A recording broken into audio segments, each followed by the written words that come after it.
Je vous propose maintenant sur BPI Pro 2017, sur cette formation vidéo sur donc EBP Pay et la DSN, plusieurs tutoriels sur des cas particuliers.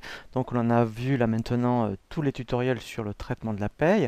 Nous allons voir une série de tutoriels sur des cas spécifiques, comme comment traiter ce qu'on appelle la GMP, comment bien paramétrer les bases CSG, le forfait social, voir la paye des CDD, la paye des non-cadres, les apprentis, les stagiaires.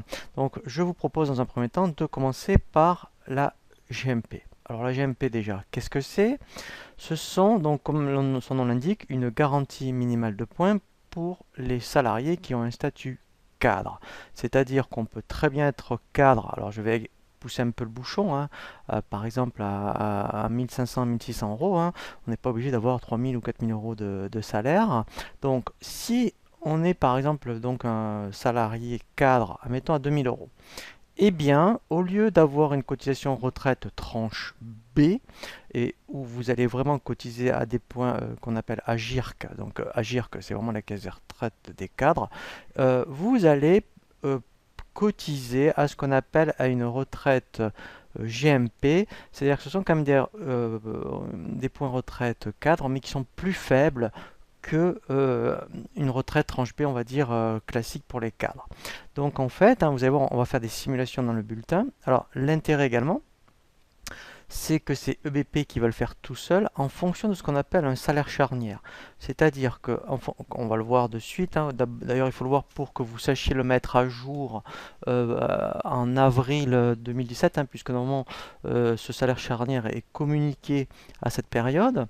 Eh bien, on va faire des simulations, par exemple un bulletin de 2000 euros. Ensuite, on va passer un bulletin de 3300 euros et au-delà.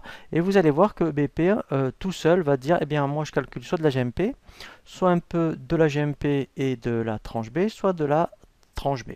Alors, comment donc déjà mettre à jour ce salaire charnière qui va déterminer le calcul de la GMP?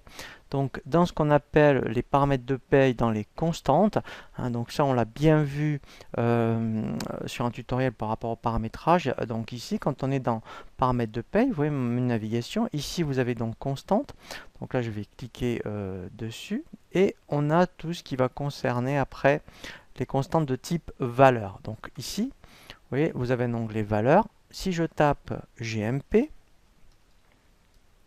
voilà, vous voyez, c'est bien marqué salaire charnière pour la GMP. Alors, tous les ans, vous voyez, donc, eh bien, il faudra mettre à jour. Donc, normalement, c'est en avril 2017. Donc, vous voyez ici, donc, pour cette année, il est de 3549,24 €. Peut-être que l'année prochaine, il sera de 3600 euros, par exemple. Donc, dans ce cas-là, vous ferez ajouter et puis vous mettrez. Alors, vous d'ailleurs, vous allez mettre dans un premier temps avril 2017 et quand vous aurez l'info, vous reviendrez ici et vous mettrez janvier. Je vous expliquerai pourquoi. Donc là, eh bien, il faudrait faire, vous voyez, donc si je fais exprès, voilà, je vais anticiper.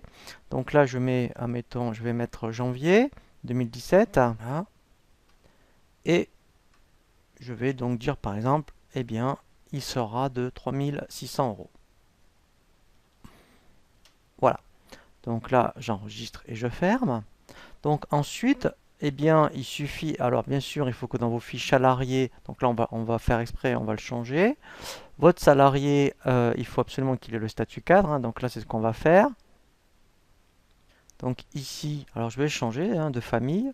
Je vais lui mettre, mettons, vous voyez, salarié cadre temps plein par exemple, voilà.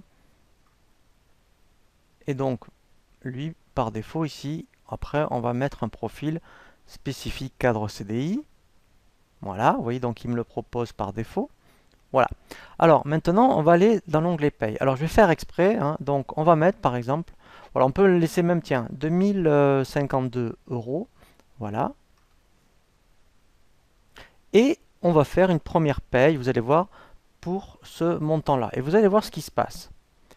Voilà, donc là, vous voyez, pour un salaire de 2052 euros, eh bien, ici, vous voyez que en fait, il a ce qu'on appelle une GMP. Donc là, c'est un forfait.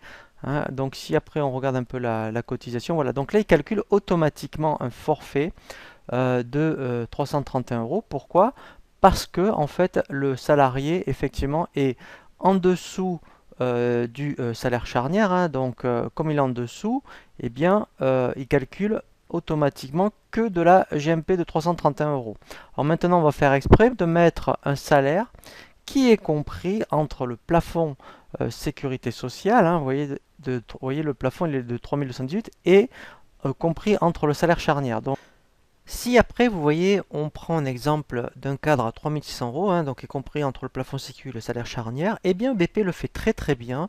Ici, on peut voir qu'il calcule à la fois de la tranche B et à la fois de la GMP, mais on pourra constater que si on fait la somme des deux, ça fera 331 euros et quelques, mais au moins le salarié cotisera à des tranches, à des points retraite tranche B plus forts. Donc ça, c'est un des seuls logiciels de paye qui est capable de le faire. Et ensuite, donc dernier cas de figure, si on met un salarié qui est largement au-dessus du salaire charnière, vous allez voir, donc qui dépasse le plafond sécu, eh bien il va calculer que de la tranche B. Donc là, je mets un salaire de 4000 euros par exemple. Voilà, donc là, pour un salaire de base d'un cas de 4000 euros, vous allez voir que là, en fait, vous voyez, il n'a que de la tranche B, ce qui est normal, hein, voilà. Et voilà, donc ça, c'est vraiment très très bien. Il le gère très très bien. De plus que quand pour un temps partiel, on n'a pas vu, mais là, c'est que des temps pleins, il va proratiser la GMP. Donc ça, c'est vraiment super, puisqu'effectivement, hein, pour un cadre à temps partiel, hein, s'il doit avoir de la GMP, elle sera bien proratisée. Alors après aussi, dernière chose, et là, je vous invite à consulter le tutoriel sur l'assistant de régulation, eh bien, puisque vous ne connaîtrez pas le salaire charnière de janvier, février, mars, il y aura, donc c'est bien indiqué hein, dans le tutoriel de la régularisation, il y aura donc une rubrique qui va s'appeler régulation GMP, où il faudra mettre la base de la différence hein, entre le salaire de charnière de 2016 et de 2017.